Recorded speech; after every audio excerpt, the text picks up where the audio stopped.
the player we have on top of Chris Paul is another very good example of one of those players who does the little things. We have Kyle Lowry on top of Chris Paul. I know that Kyle Lowry in his prime is not the player Chris Paul ever was in his prime, but Kyle Lowry is still a borderline all-star in this league. He was still an all-star last year. He's still a very, very good player.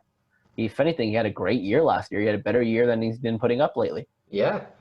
Yeah, I mean, and again, and like you said, in terms of putting up a better year than lately, it was a huge jump last year for Kyle Lowry, where he really looked like himself again. And it's the weird thing is even though he did miss a few games with injury, he still kind of looks like his body just feels like it's just not what it used to be. Where even when he runs, he just kind of looks hobbled. But with that being said, he knows how to still play 36 minutes a game and be very efficient in that whole time.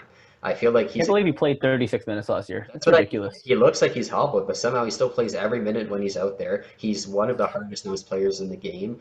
He was a guy who put up what 16 and 7 last year, if I'm not mistaken. And he's also Oh, 19 and 7.5, 19 and 7 and a half, and he's also and 5 rebounds. yeah, I was going to say ninth in rebounding, just above Chris Paul as well. So and six in assists. So yeah, in terms of being able to put up top 10 numbers across the board, Kyle Lowry last year still did it. And personally, I originally had him in my top 10, and I only moved him down. Mainly because I felt like guys like John Wall and Steph Curry have something to prove this year, and Kyle Lowry has nothing to prove. He's just a guy who, as long as he, I would say, does enough to just keep extending his career, I think that's the smart move for Lowry because the Raptors really only need to perform in the playoffs. As long as they make it, that team is good enough to beat anyone. So I feel like they can take a lot of off nights, and I feel like Lowry is going to be part of those. Some off nights where they might not rest, but he might not be the guy who is playing 36 minutes a game anymore for 10 to 15 games this year, just to give his body some extra rest. And that's what we all really, really hope, because when people look at Kyle Lowry, you don't think of him on the same level as like a Kawhi or any of those players that he does a lot of load management and minute restrictions. You think of this guy who just goes out there and gives it his all every single minute. Hmm. Luckily, in the last year or two, he's been playing alongside Fred VanVleet, Fred's been taking a lot of the offensive possessions, as I mentioned during the Fred video. It's still Kyle Lowry's team, though. And as we were saying the same thing about Chris Paul, about how he's so vocal on defense. He's an offensive coordinator, defensive coordinator, gets in the ref's face. He's vocal. He stands up for his teammates. Those are all the same exact traits Lowry Uh, has, Lowry has shown, except for Lowry's won a championship with it. yeah, and I mean he's And right now, like, I would say he's a better three-point shooter as well. Like when they're running a yeah, play and Kyle Lowry gets that ball back at the top of the three-point line, it's a gimme. Like it just feels like every time he takes that three, it's going in. And he's gotten so good at that specific shot over the years, where it was really even in the playoff seasons with playoff runs with DeMar, it was one of the shots that even when they were struggling was one of the more consistent ones. And he's just continued to use it over and over, and it's one of his signature moves. And he's one of the few guys who has a signature move in that regard. key shot. If he's a fantastic 3-point shooter, and he's shown it his whole career. Like he didn't put it up though. He's not exactly a Steph Curry level marksman, but whenever the plays ran for him, and he had that open shot, he does hit it. Oh yeah. And I think back of the playoffs last year, and just his playmaking, or even that pass to OG. Like we all thought that game was over. Like finito. Don't worry about it. See you later, Raptors, out of the playoffs. And then, like, Kyle Lowry's 6 foot tall. Mhm. Taco Fall is 7'4" or 7'3" or whatever it fuck he is, tallest guy in the league.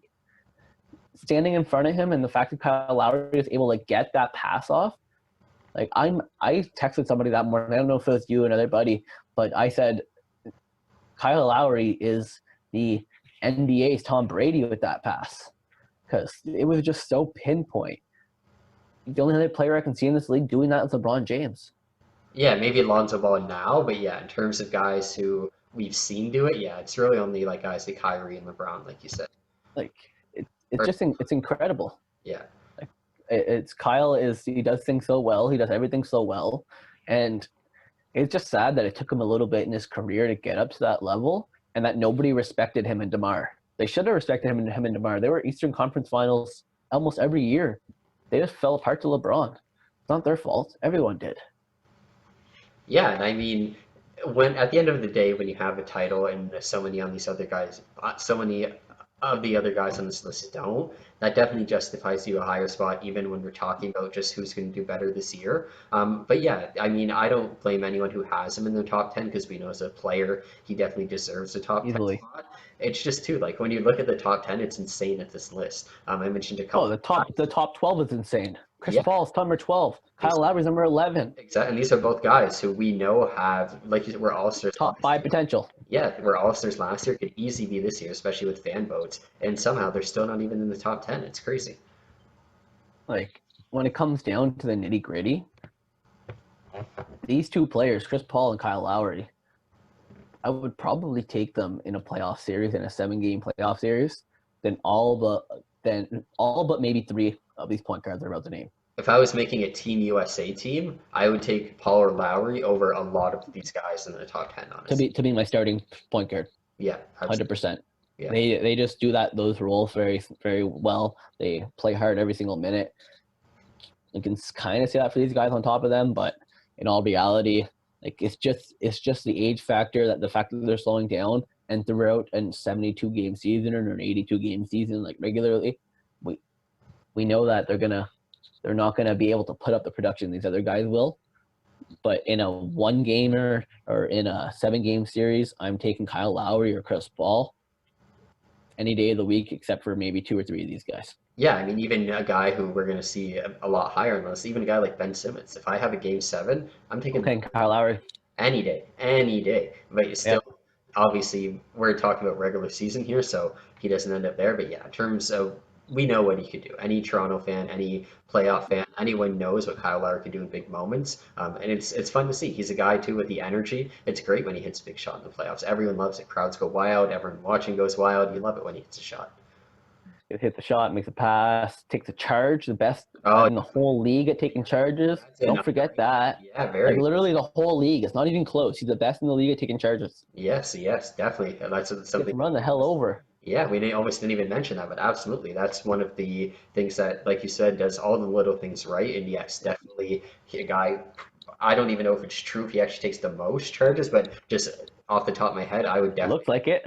Yeah, definitely. The eye test tells me I've seen him get run over by LeBron way too many times for him to be still standing. Absolutely.